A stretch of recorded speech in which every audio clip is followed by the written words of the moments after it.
उत्तिष्ठ श्रीलक्ष्मी विष्णुवक्षस्थलालये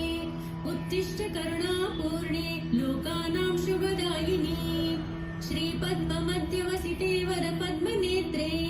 श्रीपद्महस्तचिरपूजिते पद्मपादे श्रीपद्मजात जननी शुभपद्मवक्त्रे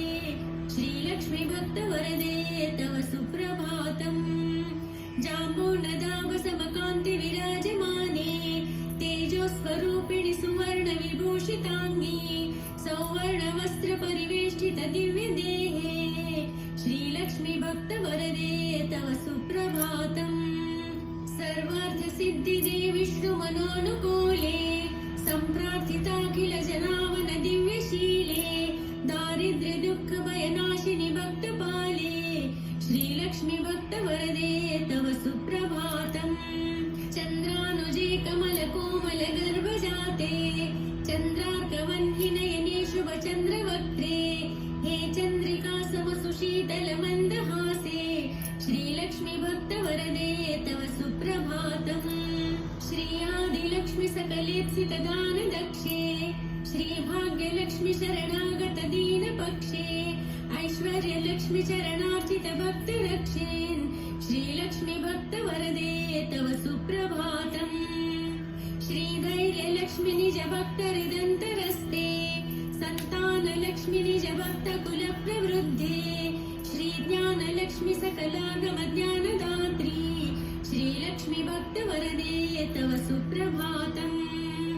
सौभाग्यदात्री शरणं गजलक्ष्मी पाहि दारिद्र्यध्वंसिनि नमो वरलक्ष्मी पाहि सत्सौख्यदायिनि नमो धनलक्ष्मी पाहि श्रीलक्ष्मी भक्तवरदे तव सुप्रभातम् श्रीराज्यलक्ष्मी नृपविष्मगते सुहासिन् श्रीयोगलक्ष्मी मुनिमानस पद्मवासिन् श्रीधान्यलक्ष्मी सकलावनि क्षेमदात्री श्रीलक्ष्मी भक्तवरदे तव सुप्रभातम् श्रीपार्वती त्वमसि श्रीकरिशैव शैले क्षीरोदधे त्वमसि पावनि सिन्धुकन्या स्वर्गस्थले त्वमसि कोमल स्वर्गलक्ष्मी श्रीलक्ष्मी भक्तवरदे तव सुप्रभातम् गङ्गा त्वमेव जननी तुलसी त्वमेव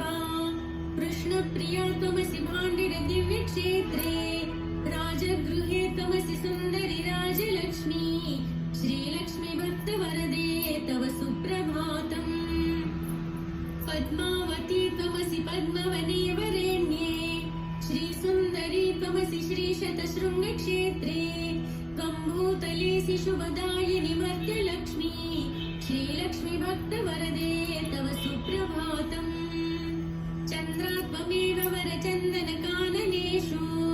देवी कदम्ब विपिनीसि कदम्बमाला त्वं देवी कुन्दवनवासिनि कुन्ददन्ती श्रीलक्ष्मी भक्तवरदे तव सुप्रभातम् श्रीविष्णुपत्नि वरदायिनि सिद्धलक्ष्मी सन्मार्गदर्शिनि शुभङ्करि मोक्षलक्ष्मी श्रीदेवदेवि करुणागुणसारमूर्ते श्रीलक्ष्मी भक्तवरदे तव सुप्रभातम् अष्टोत्तरार्चन प्रिये सकलेष्टदात्री हे विश्वदात्री सुरसेवित पादपद्मे सङ्कष्टनाशिनि सुखङ्करि सुप्रसन्ने श्रीलक्ष्मी भक्तवरदे तव सुप्रभातम् आद्यन्तरहिते वरवर्णिनि सर्वसेवै सूक्ष्मातिसूक्ष्मतररूपिणि स्थूलरूपे सौन्दर्यलक्ष्मी मधुसूदन मोहनाङ्गी श्रीलक्ष्मी भक्तवरदे तव सुप्रभातम् सौख्यप्रदे प्रणतमानस शोकहन्त्री अम्बा प्रसीद करुणासुधया दृष्ट्या सौवर्णहारमणिनूपुरशोभिताङ्गी श्रीलक्ष्मी भक्तवरदे तव सुप्रभातम् नित्यं पठामि जननी तव नाम स्तोत्रम् नित्यं करोमि तव नाम जपं विशुद्धे नित्यं शृणोमि भजनं तव लोकमाते श्रीलक्ष्मी भक्तवरदे तव सुप्रभातम् माता त्वमेव जननी जनकस्त्वमेव देवी त्वमेव मम भाग्यनिधिस्त्वमेव सद्भाग्यदायिनि त्वमेव शुभप्रदात्री श्रीलक्ष्मी भक्तवरदे तव सुप्रभातम् वैकुण्ठधाम निलये कलिकल्मषग्ने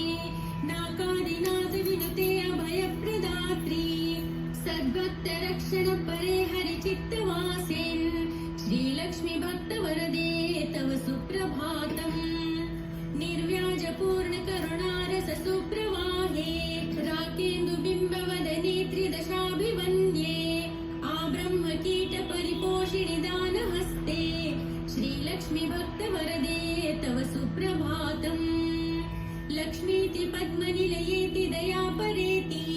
भाग्यप्रदेति शरणागतवत्सलेति ध्यायामि देवि परिपालय मां प्रसन्ने श्रीलक्ष्मी भक्तवरदे तव सुप्रभातम् श्रीपद्मनेत्ररमणीवरनीरजाक्षी